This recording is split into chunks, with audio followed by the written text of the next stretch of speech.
All right, everybody. Special editorial board meeting today as we have Tim here working on Sassy's feet. Hey, Lily, don't stand under the horse, okay? Come here. Can you come here, please? I know, she wants to help. Okay, so here we have Sassy. And here we have, oops, there's Tim. And there's Lily. You say hi? Hi. Can you come over here for me, please? Come here. Come talk. Okay. What do you have in your hand? Carrot. You have a carrot? And Sassy wants that.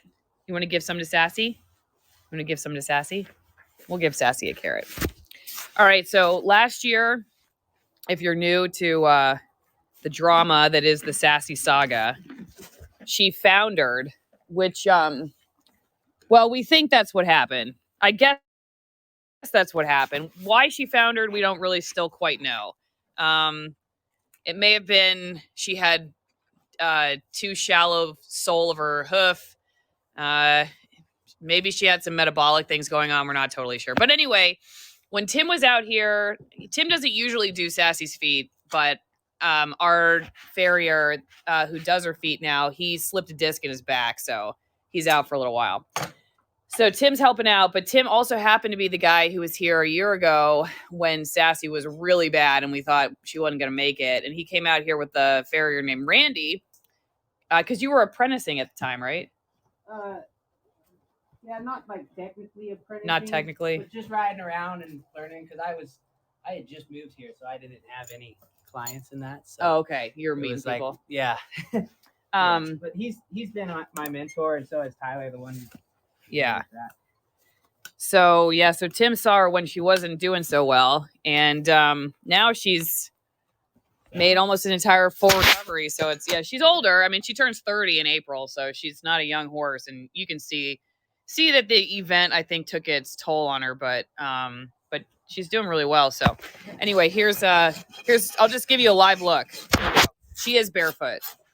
Sassy is barefoot. Someone was asking. She is barefoot, but that doesn't mean you don't need their feet trimmed. Right. She's a sweetheart too. And yeah, so whether it was probably a combination of systemic metabolic stuff that caused these changes in her feet, along with could have been just the way they were to begin with, thin-soled, pretty sensitive. Easy, pumpkin. So just a combination of all that can cause laminitis, and that can lead to founder.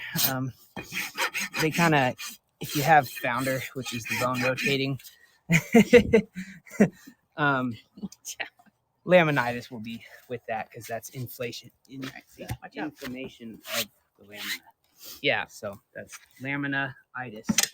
Itis stands for inflammation. See? So yeah, now what we're doing is trying to keep her foot as balanced as possible, which I think Randy and Tyler have been doing a great job of. And just Tyler. Oh, Tyler. Yeah. Just Tyler. But Tyler, Randy was only here the one time. One time, yeah. Gotcha. Mm-hmm. Yeah, Randy was here one time, put some special shoes on her, and then I think Tyler took those and pads, and then Tyler took the shoes and pads off beginning of the summer. Gotcha. Hey, Lily, can you come here, please? Come stand on the front of the horse, okay? So going from a package like that to transitioning to barefoot shows that you've got progress, and that you're making steps in the right direction. And so we're just trying to keep that ball rolling forward. Keep her comfy, keep her sound, and let her, live out the rest of her life how a horse should. You want to be a farrier? You want to be a farrier, Lily? I think Lily wants. Oh, hang on. Stay with the hoof. Okay, well, they want to all see the hoof. Oh, okay. Just watch. Just watch. Let's see if I can. I don't think it'll let me turn my camera around. Oh, wait, maybe it will. Yes. Okay, here we go. What the goal here is to kind of take out any distortion in the hoof wall, give it a nice bevel to prevent chipping and breaking, especially with the ice and that. they don't grow as much in the winter, but instead of fighting growth, what you're fighting is the ice wanting to chip up those hoof walls. So that way when you come back in spring, you know, or when you get to spring, you have something to work with. Gotcha. And they're not all beat to heck. Lily, do not eat those, okay? Lily trimmings. Oh my god. I raised a feral child. Yeah, Zizi eats it because she's a dog. Okay. Lily, come here. Help me with the camera, please. Come here and help me with the camera. Can you help me with the camera? Here. Okay. The dog's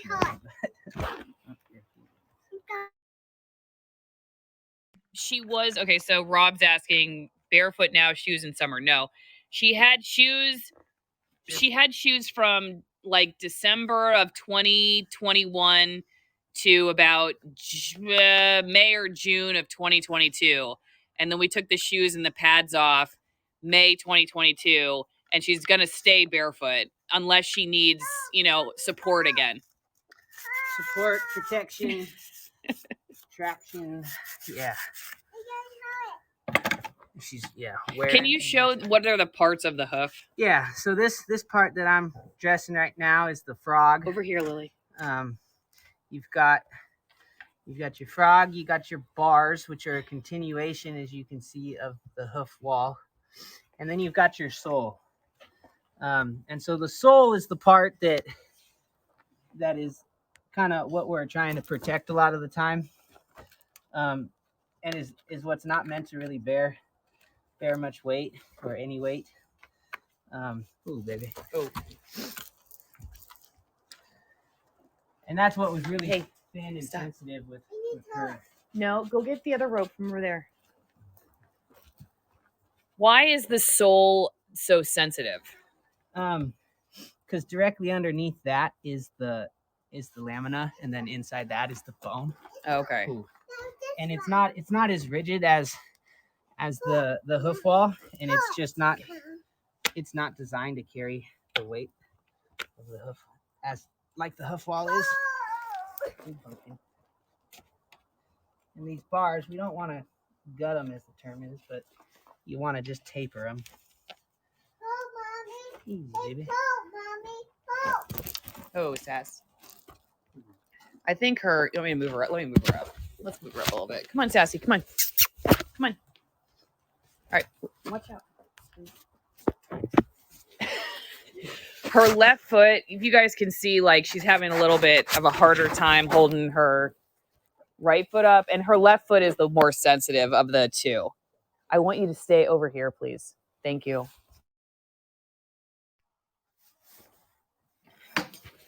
Can you tell that, Tim? You think that's what's going on, or something else? With her moving that way, yeah. Kind of rocking and not being totally comfortable on it. Do you make and fit shoes for horses as well? Somebody, Rob asks. Yep. I got a whole rig set up and that. So. Will Sassy be getting French pedicure with rhinestones? We're not doing any bedazzling today.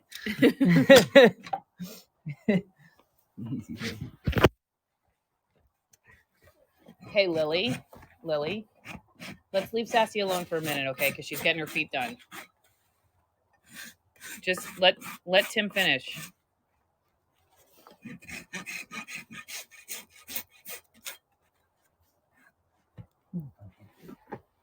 Sometimes too, if I drop that, she thinks I'm putting the foot down. So she's anticipating that.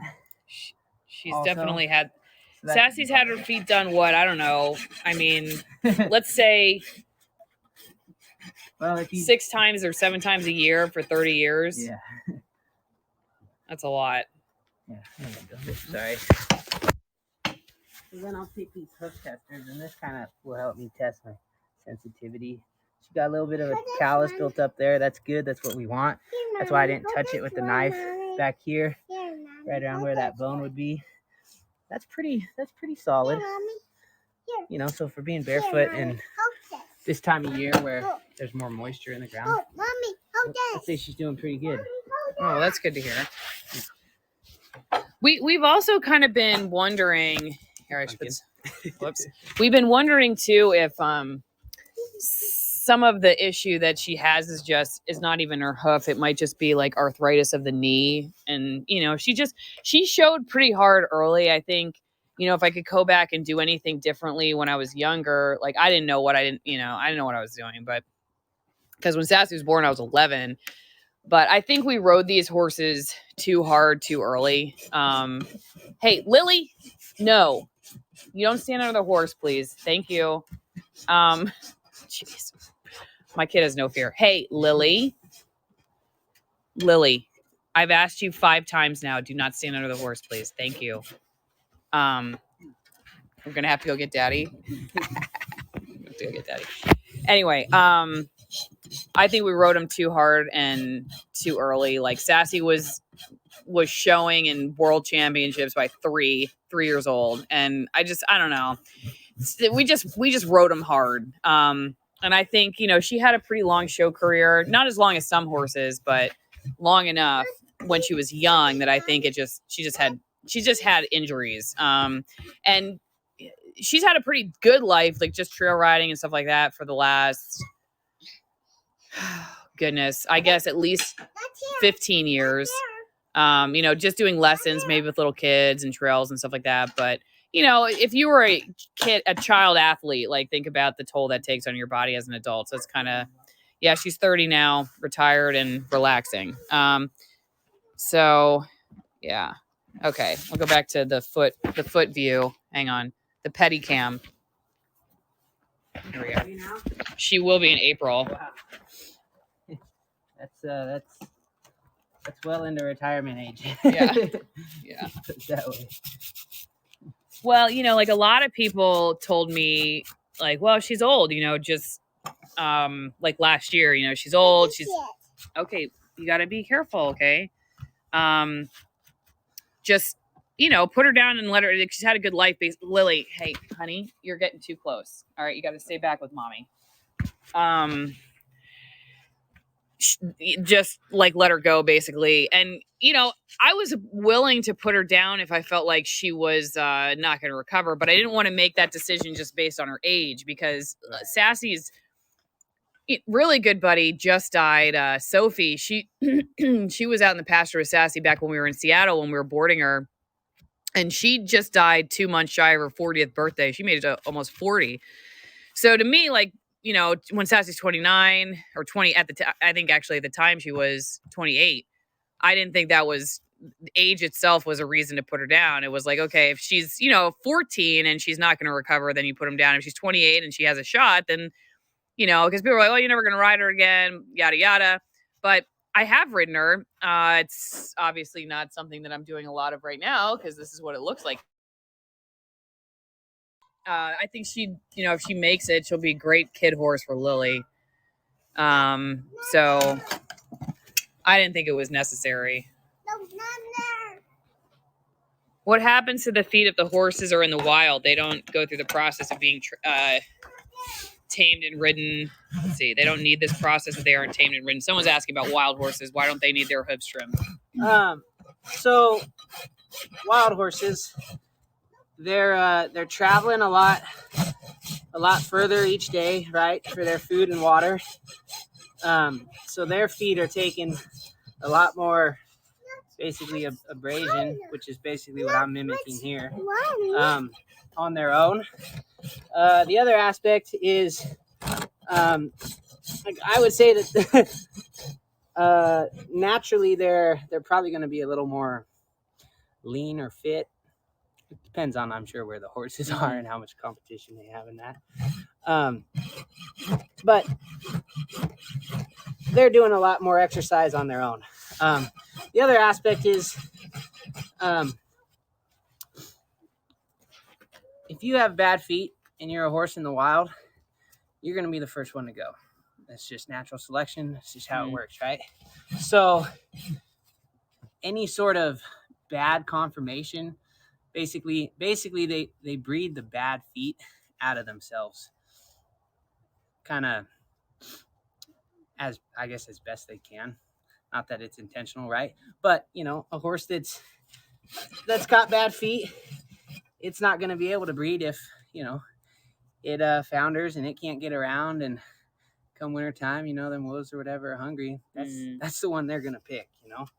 And so basically, the strongest survive, and that means the healthiest survive. And so the ones that have good sound conformation and feet and health, they're going to keep reproducing, and that's going to create a herd of well, sound, healthy wild horses. That makes sense. I guess that's I don't know if that made sense. Yeah, no, that makes sense. That's the way I can put it. So when we bring them into these domestic and I don't know if I'd say unnatural, but yeah, kind of unnatural, artificial environments, right? We have to then get involved because we're eliminating that completely natural aspect. It's kind of similar with like the feed. We feed them stuff that then causes problems sometimes, and then you got to deal with the problems that you created. It can, yeah. And that again goes, into that health and only the strongest survive. Lily, any stay over here, other please. health issues? There's I've heard it said before that if something else happens in the body, you'll see it in the feet, and that's very true. Yeah, that's interesting. There's a lot of theories as to what causes founder and this and that, and there's a metabolic theory that basically they get too much of a simple sugar. It causes the certain biological connections in the foot to become weak, and that allows the bone inside the lamina to rotate, because the lamina is like a biological Velcro. It holds the bone to the hoof wall, and if that's weak, there's a tendon that runs down the back of the leg that actually inserts into the bottom of the coffin bone, the bone that we're talking about in the foot that rotates. And if that Velcro is weak, it pulls on the bone instead of the whole hoof capsule rotating, because it's bone, lamina, hoof wall.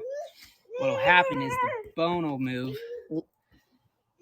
and tear away from the lamina. And that's just painful. That's just one way of it occurring. But where I was going with that is diet, weather, other health issues can all affect the feet. And so going back to natural selection, if a horse doesn't live as long to either breed or just doesn't live as long in general because it has some other condition, that is kind of eliminating itself from the herd. Well, Sassy's dad was an 8-time world champion, believe it or not. At the time that we got, I'll put it back on me. Sassy's dad was a 8-time world champion, and now I got Megan, this rescue horse. So obviously my tastes in horses have changed a little bit, but though I'd like to find, I think, something in the middle between the crazy rescue horse and the $8,000 world champion horse. And that was $8,000 just for the dad's sperm that was sent. No, sorry. 8 times. Yeah. The sperm. What did my parents pay? A couple $1,000 probably at the time. Why? Don't ask me. I don't know.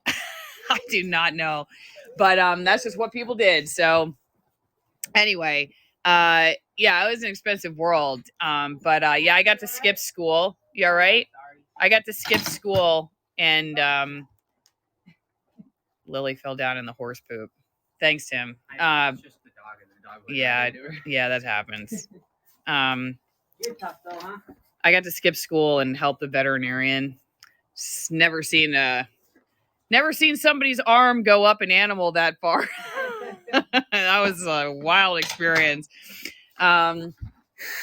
Anyway, so That's that. Okay. It also depends on the country they're running in. Hard, rocky ground naturally wears them down, but on the Pampas in Argentina, they catch wild horses and trim them. Oh, that's interesting.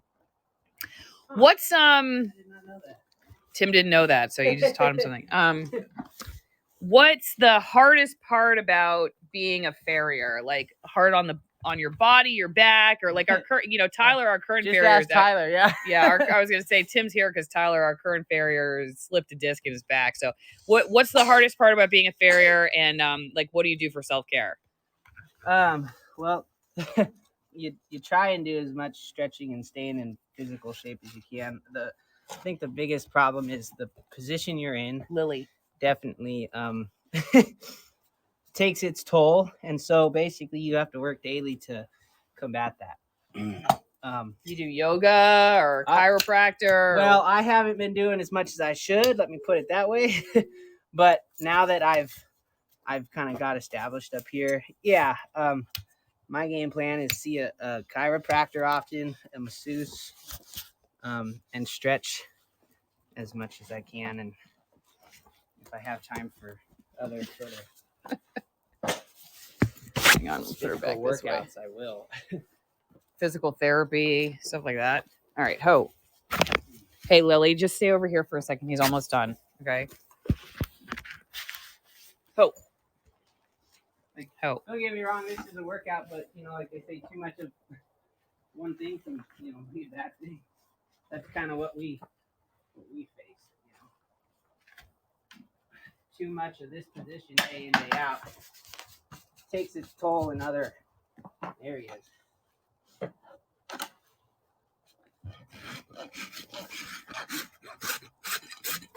do you think, Lily? Is that cool? I know a lot of women farriers. You do? What's it like? Yeah. I would talk a little bit about that. I've never. No, actually, we've had one female farrier. I think they're just as capable, and I mean, it's a physical job, though. It is, gotta be but a strong lot of them have really strong legs, right? Yeah, and that's actually a great. Whoops. Is this full-time or part-time gig for you? Full time. Watch out, Lily. Easy. You're getting a little close. Lily, back up a little bit, please. Back up. Yep, Come here. full time. See how mommy stands to the side? It's white. That's because it's safer over here. Okay. It's kind of like it's. Well, depending, I guess, on how many clients you have, it's it's full time in the winter, and then spring, summer, and all that. It's like overtime. Yeah.